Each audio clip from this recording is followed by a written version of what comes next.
radioterapia.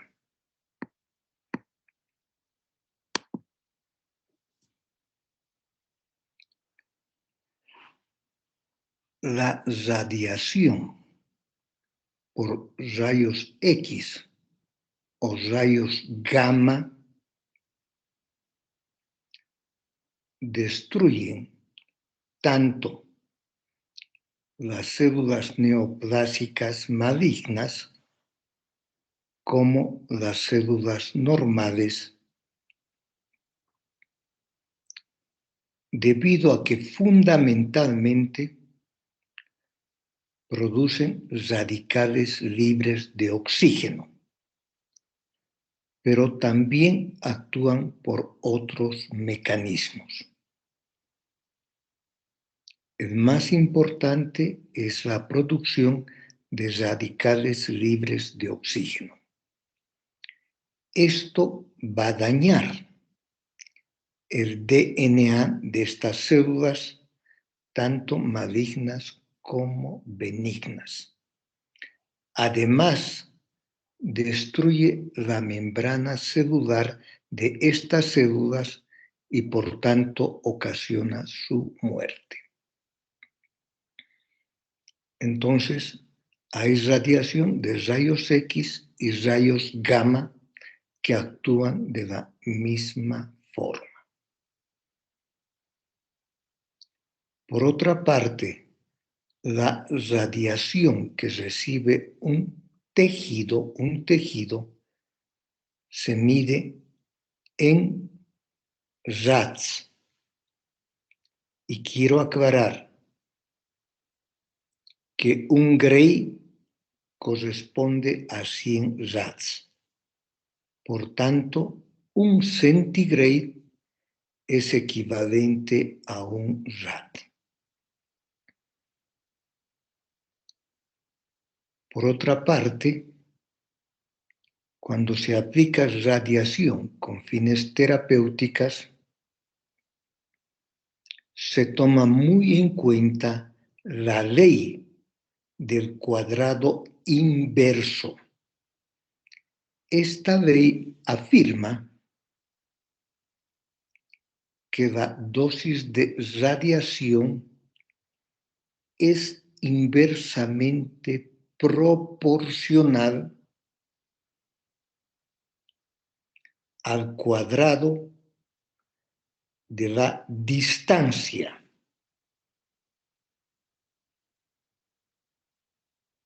entre el tejido y el equipo que está produciendo la radiación. Repito, la ley del cuadrado inverso afirma que la dosis de radiación es inversamente proporcional al cuadrado de la distancia que existe entre el tejido a ser irradiado y el equipo que emite la radiación. Por tanto, cuanto más lejos está el haz de radiación, la dosis que recibe ese tejido es mucho menor, y no solamente en distancia, sino al cuadrado.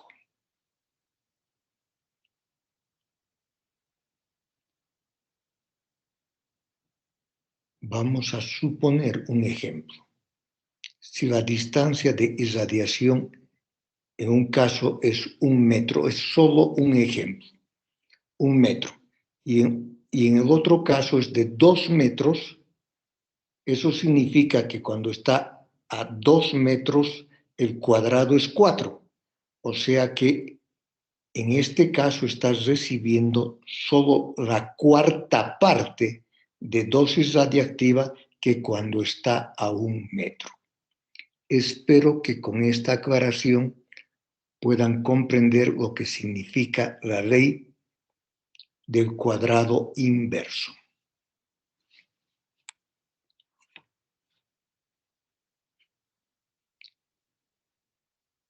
Fuentes de radiación clínica. En medicina se utiliza la teleterapia y la braquiterapia. La teleterapia corresponde a un haz externo de radiación. Un haz externo de radiación. Haz con HAZ. En estos casos, el paciente está en posición supino o prono, o sea, en decúbito dorsal o ventral. Supino es decúbito dorsal y prono decúbito ventral. Y aquí se aplica exactamente la ley del cuadrado inverso. La radiación que se aplica generalmente a nivel de la pelvis o del abdomen es de 4.000 a 5.000 rads, que es lo mismo que 4.000 a 5.000 centigrays. Pero esta radiación que se está administrando se fracciona en una radiación de 180 a 200 rads por día y se administra durante 5 semanas. 5 días de radiación, 2 de descanso y nuevamente se repite por 5 semanas, haciendo un total de 4.000 a 5.000 rads. En cambio, la braquiterapia, cada vez más utilizada, consiste en introducir un dispositivo, ya sea intravaginal, intrauterino, un dispositivo que luego va a emitir la radiación. Braqui significa corto y tele significa lejos. Teleterapia, braquiterapia. En estos casos, este dispositivo para braquiterapia se coloca en quirófano y bajo anestesia. Una vez colocado, se efectúa una radiografía para determinar si se ha implantado adecuadamente. Para esto existen agujas guiadoras, lógicamente va a ser por donde se introduce el dispositivo que va a irradiar.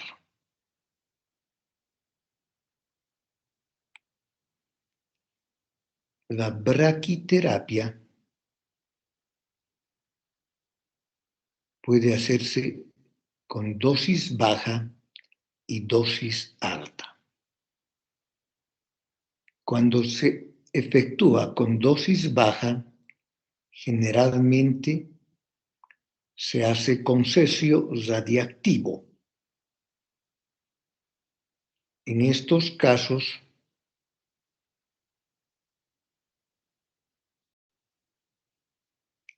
la paciente debe estar hospitalizada 48 a 72 horas.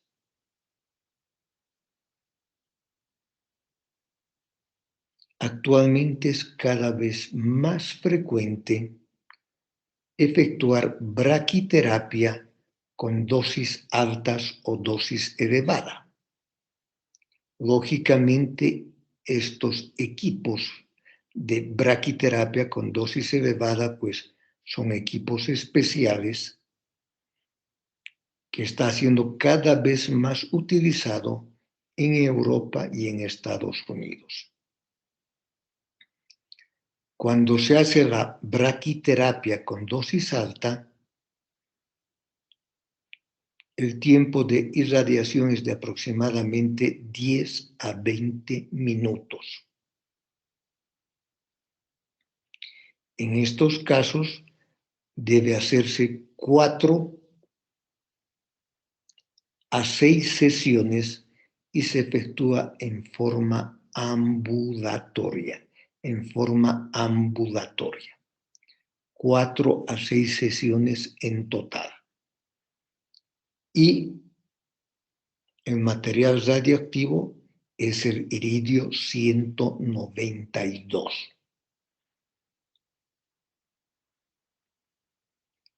También actualmente se está utilizando los implantes intersticiales, que son básicamente instrumentos o alambres que contienen el material radiactivo y se pueden colocar dentro del mismo tejido o muy próximo al tejido considerado como células malignas.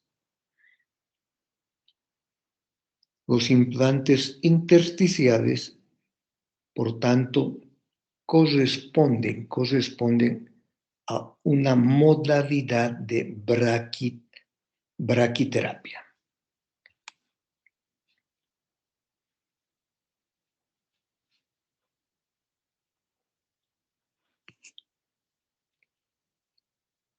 Decíamos que para la braquiterapia existen dispositivos que pueden colocarse dentro de la vagina, dentro de la misma cavidad uterina. Y generalmente se utilizan en casos de cáncer de vagina, cáncer de cervix y cáncer de endometrio, sobre todo cuando son recurrentes. Entonces, en estos casos se utiliza la braquiterapia y repito, actualmente es más utilizado la braquiterapia con dosis alta utilizando iridio 192. Los implantes intersticiales, como su nombre indica, se colocan en el intersticio y como son un aspecto de alambre, se puede colocar directamente puncionando la masa neoplásica.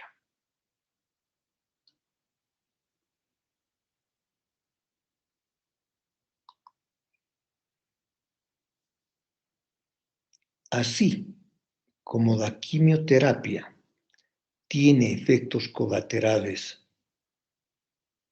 marcados, también la radioterapia tiene efectos colaterales, efectos deleterios muy acentuados. Por ejemplo, la toxicidad hematológica. Esto va a depender de la superficie irradiada y de la dosis con que se está irradiando. En una persona adulta es importante recordar que el 40% de la médula ósea activa o sea, la encargada de producir los eritrocitos, los leucocitos y los trombocitos, en un 40% en personas adultas se encuentra a nivel de la pelvis ósea. Un 25% de la médula ósea activa se encuentra a nivel de la columna vertebral y un 20% a nivel de las costillas y del cráneo. Por tanto, lógicamente, en el cáncer ginecológico se está irradiando la pelvis y la porción inferior de la columna vertebral y por tanto va a haber una supresión frecuentemente temporal de la médula ósea, ocasionando una anemia, una leucopenia, una trombocitopenia. Por lo tanto, en muchas ocasiones se va a requerir transfusiones sanguíneas o el empleo de eritropoyetina para favorecer la formación de los componentes sanguíneos. Repito, la toxicidad hematológica va a depender de la superficie irradiada y de la dosis con que se está irradiando. Y recordar que en la persona adulta el mayor porcentaje de médula ósea activa está en la pelvis ósea, luego en la columna vertebral y luego en las costillas y el cráneo. También produce toxicidad gastrointestinal. Después de una sesión de radioterapia, con mucha frecuencia, 2 a 6 horas después de la radioterapia, se observa náuseas, vómitos, diarrea. En algunas ocasiones, estas náuseas, diarrea van a ser muy importantes, van a provocar deshidratación, desequilibrio hidroelectrolítico. Por tanto, las pacientes deben estar adecuadamente hidratadas y deben utilizarse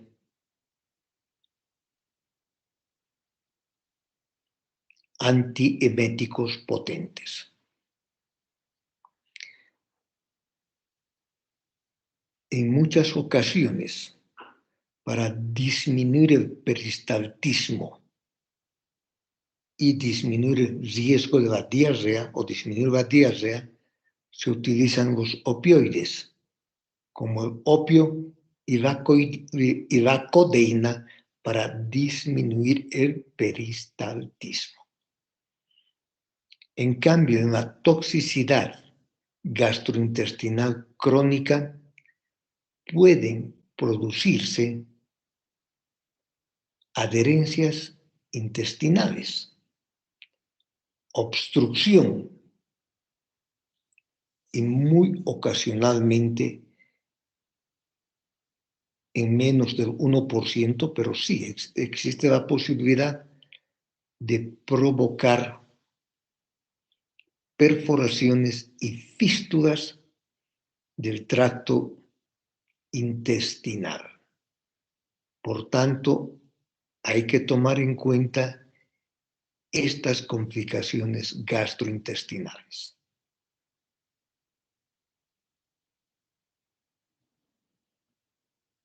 La toxicidad dermatológica también está presente. Generalmente ya se presenta en la tercera sesión de la irradiación, pero en condiciones normales desaparece como a las 3 semanas después de haber finalizado el esquema de radioterapia. Se caracteriza por eritema, descamación, prurito. En estos casos, frecuentemente hay que utilizar cremas con corticoides y humectantes faciales. A veces nos responden a esto y hay que utilizar sulfadiazina de plata, que en algunas ocasiones tiene mejor respuesta que los corticoides. Toxicidad genitourinaria, cistitis radiactiva. La cistitis radiactiva es muy frecuente.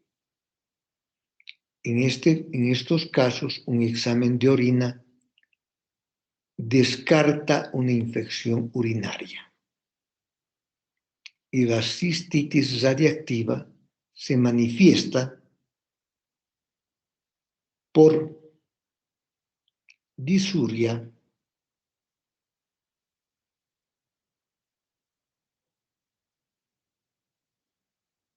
urgencia urinaria, frecuencia urinaria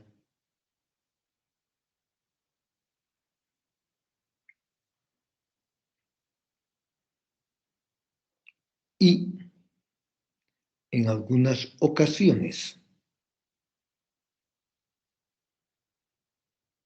hay que introducir dentro de la vejiga a través de un catéter aluminio al 1% para combatir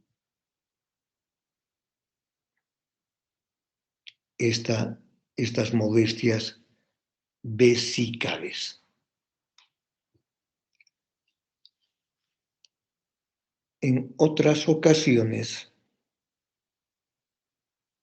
puede provocar cistitis hemorrágica y producir un sangrado abundante a nivel vesical y que puede conducir a anemia. En estos casos es muy necesario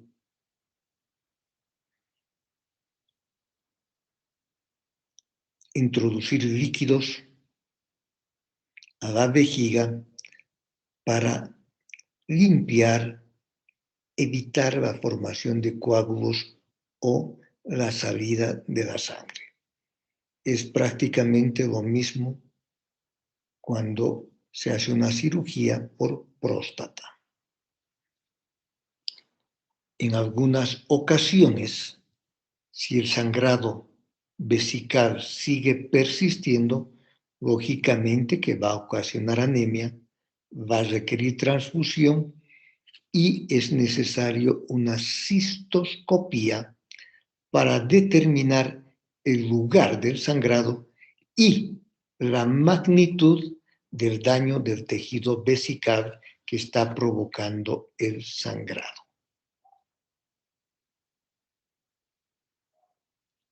Otra de las complicaciones son las fístulas vesicovaginales.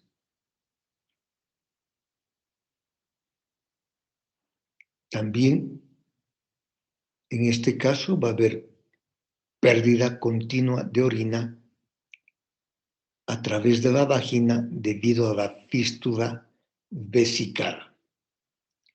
También es necesario que la irradiación puede dañar los ureteres.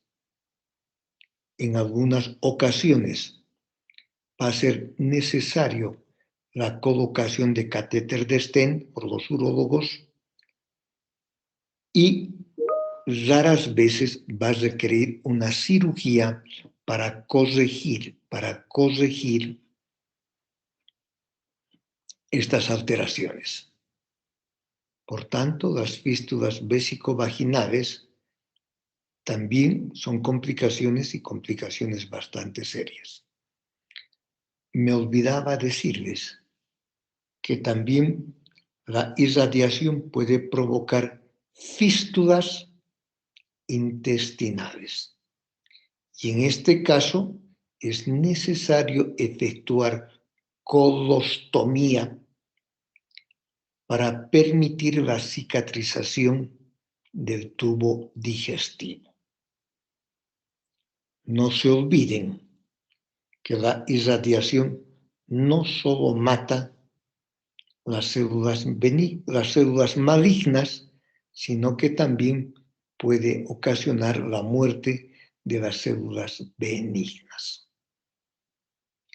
Vulvovaginitis es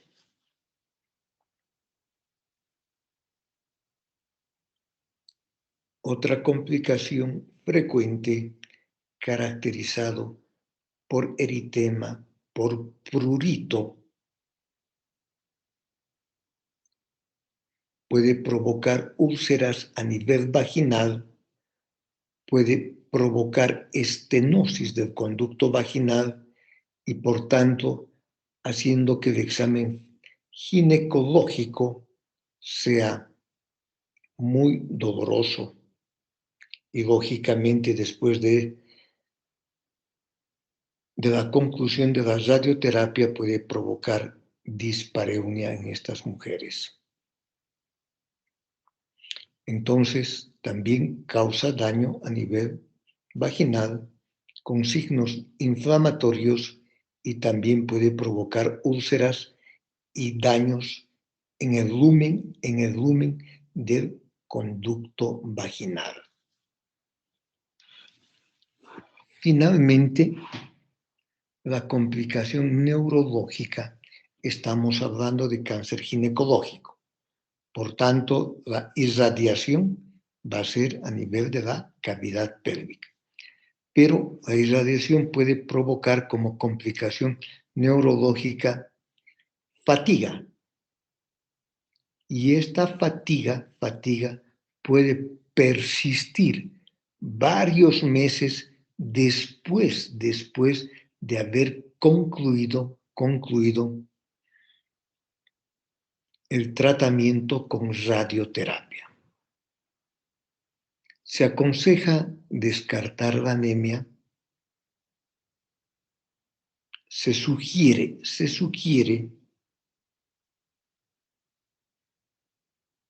dormir adecuadamente y se sugiere realizar ejercicios moderados para poder contrarrestar la fatiga como consecuencia de la radioterapia. No se olviden que la quimioterapia también producía fatiga. Muy bien, con esto hemos visto lo que es la radioterapia. Me olvidaba decirles una cosa que es importante. La radioterapia actúa en todo el ciclo celular, tanto en la interfase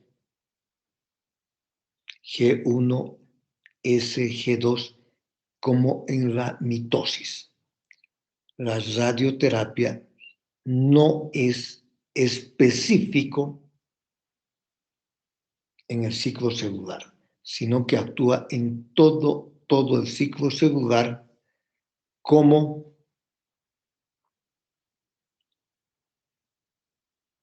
los agentes alquilantes quimioterápicos. Muy bien, si alguien tiene alguna duda, alguna pregunta, puede hacerlo en este momento. Doctor, buenas noches, ¿me escucha? Sí, escucho, adelante. La fístula gastrointestinal se consideraría pues, una toxicidad gástrica intestinal, ¿no? Pero crónica o aguda. Es crónica. efectivamente, porque cada vez que va irradiando más, recuerden que son varias sesiones. Dijimos que más o menos la dosis es de 5.000 RADs, que diario se da entre 180 a 200 RADs. Generalmente es una complicación que puede presentarse. Afortunadamente es el 1% de esta complicación que se presenta por radioterapia, el 1%, pero requiere colostomía para una solución. Y recuerden que cualquier tejido y los tejidos que están alrededor de la zona irradiada, pues van a estar en malas condiciones. Y hacer una cirugía reparativa, en este caso reconstrucción del tracto intestinal, no va a tener buen resultado, por eso es que mejor hacer una colostomía. Generalmente es temporal y cuando realmente está muy dañado una gran parte del segmento del tubo digestivo, a veces es colostomía definitiva. ¿Alguna otra pregunta, alguna aclaración, por favor?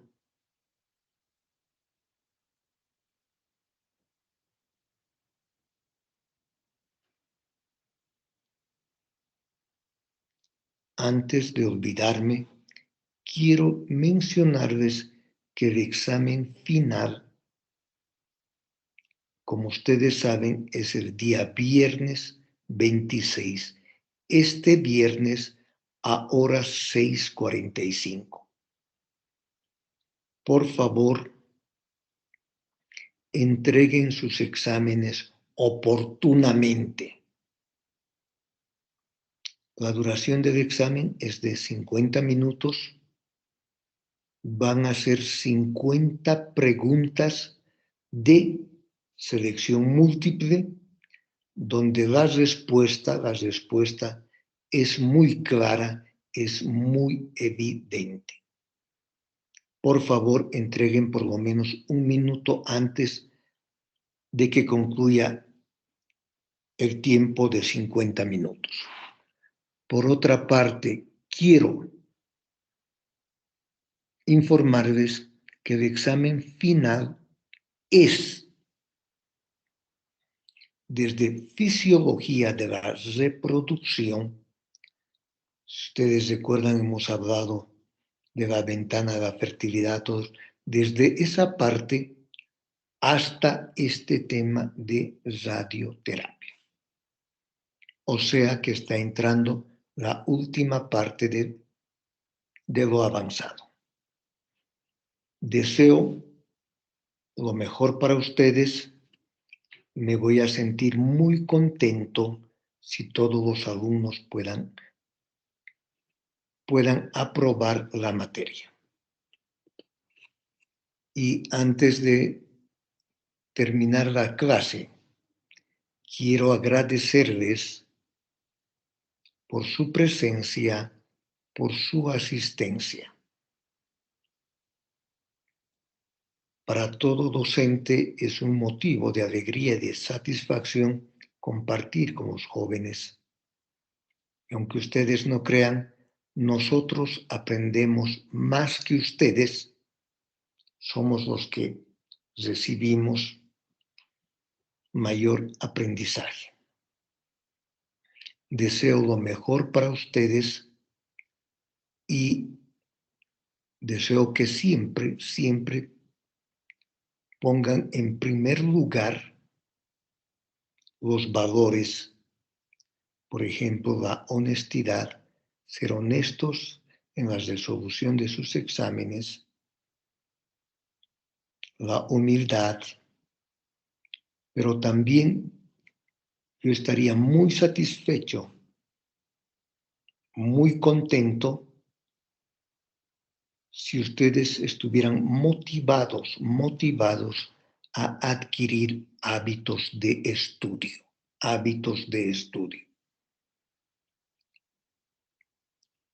Al comienzo del curso les había dicho que hay hábitos buenos y hábitos malos.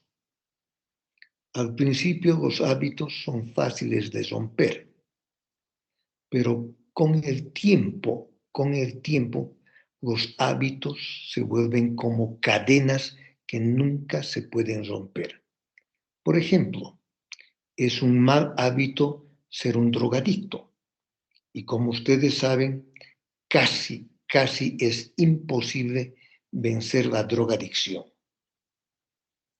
Es un mal hábito ser un dipsómano, un alcohólico. Lamentablemente, casi todos continúan o permanecen siendo alcohólicos con las graves consecuencias que esto tiene. Pero también hay hábitos muy buenos. Por ejemplo, ser puntuales. Por ejemplo, hacer deporte. Los hábitos al final se convierten como una necesidad, como algo que no se puede dejar. Y ojalá sean hábitos buenos. Entonces, por favor, adquieran el hábito de estudiar, Cuando tengan ese hábito, siempre van a encontrar tiempo para estudiar, para aprender.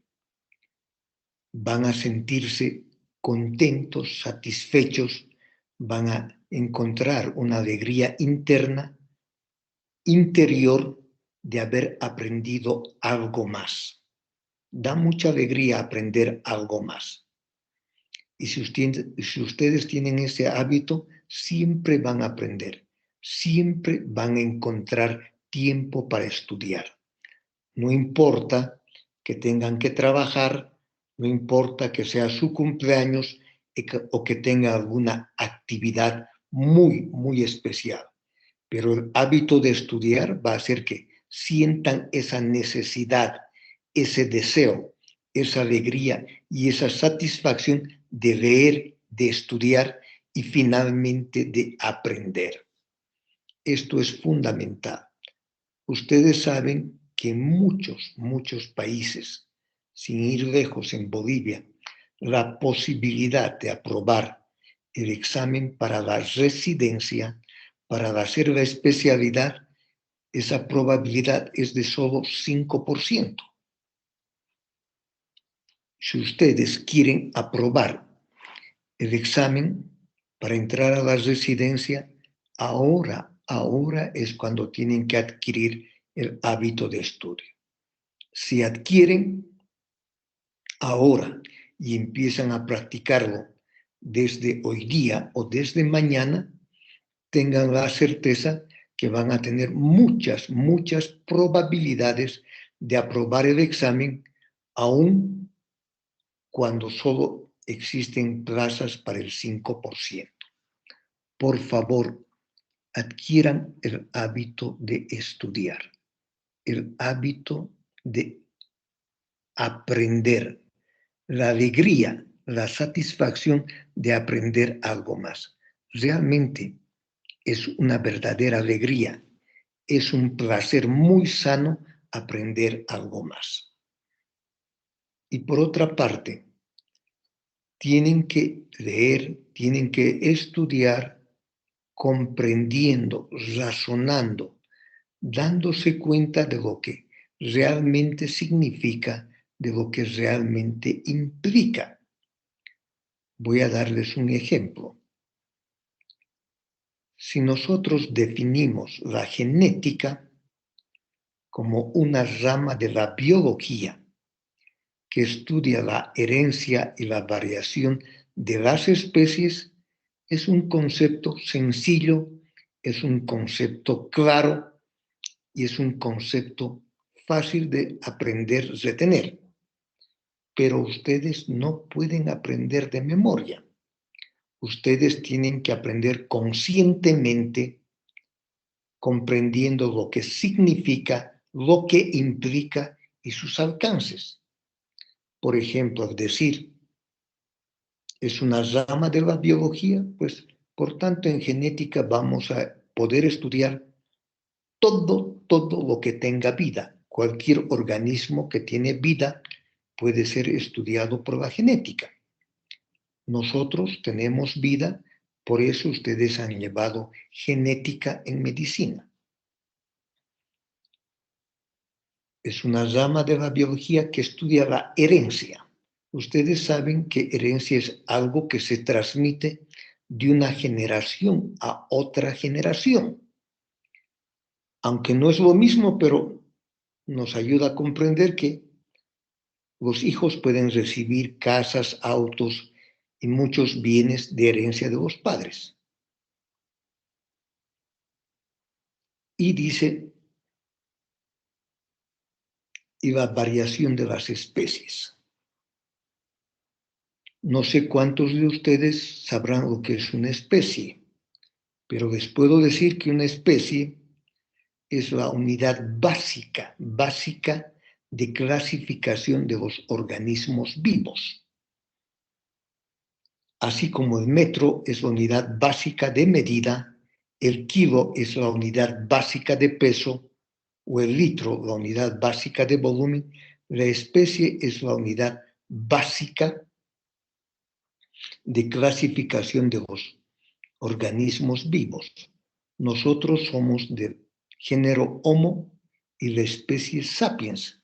Entonces, ¿cómo puede haber variación en la especie Sapiens? En otras palabras, ¿cómo pueden producirse las mutaciones en las personas humanas? Entonces, cuando ustedes lean, estudien cualquier tema de medicina, independientemente de la especialidad que van a elegir, estudien razonando, entendiendo, comprendiendo, dándose cuenta de lo que realmente significa un concepto. Y les va a ser muy, muy útil. Por otra parte, cuando ustedes aprenden algo, lo siguiente que van a aprender es mucho más fácil, mucho más rápido. Es como que las personas que hablan 4 idiomas, el 5.º idioma lo aprenden mucho más rápidamente, más fácilmente, y el 6.º aún lo aprenden con mucha más facilidad y rapidez. Es lo mismo cualquier tipo de conocimientos. Y en medicina necesitamos estas dos cosas. Adquirir, tener el hábito de estudio, porque si adquirimos eso siempre, cada día, vamos a sentir la necesidad de estudiar, la necesidad de aprender algo más. Así como tenemos la necesidad de tomar líquidos, de ingerir alimentos. Igual se va a sentir la necesidad. Y va a ser muy importante que aprendan razonando, comprendiendo. Si ustedes adquieren estas dos cosas, con certeza que el éxito va a estar muy, muy próximo a ustedes. El éxito va a estar a las puertas. Muy bien. Nuevamente vuelvo a agradecerles. Deseo lo mejor para cada uno de ustedes. Deseo que puedan aprender mucho más en el internado, practicar, ejercer la medicina y luego prepararse para el examen de la residencia. Es fundamental ingresar a la residencia, porque hay una diferencia abismal, demasiado grande entre el médico general y el especialista. En todo sentido, no solamente en el sentido económico, sino en todos los aspectos. En México, yo hice la especialidad en México, cuando para los mexicanos era cuestión de vida o muerte ingresar a la residencia, aprobar el examen de residencia. Cuando ellos aprobaban el examen de residencia, realmente es increíble la fiesta que hacen. Es una verdadera fiesta, es una fiesta muy grande, no es como un cumpleaños cualquiera, una fiesta muy grande, porque saben que una vez que han ingresado a la residencia, tienen muchas posibilidades en todo sentido para triunfar. Y espero que sea también así para ustedes. No se olviden que desde hoy día tienen que prepararse no solamente para el internado, no solamente para su examen de grado, sino fundamentalmente y sobre todo para el examen de la residencia. Muy bien, me despido de ustedes, que tengan buenas noches y los mejores deseos. No se olviden del examen el día viernes a horas 6:45. Muy buenas noches y gracias por todo. Gracias, doctor. Buenas noches. Muchas gracias, doctor. Gracias, doctor. Hasta luego. Gracias, doctor. Buenas Que se noches. cuide, doctor. Cuídese bastante. Nos vemos en el examen de grado. Muy bien. Es nuevo álbum que va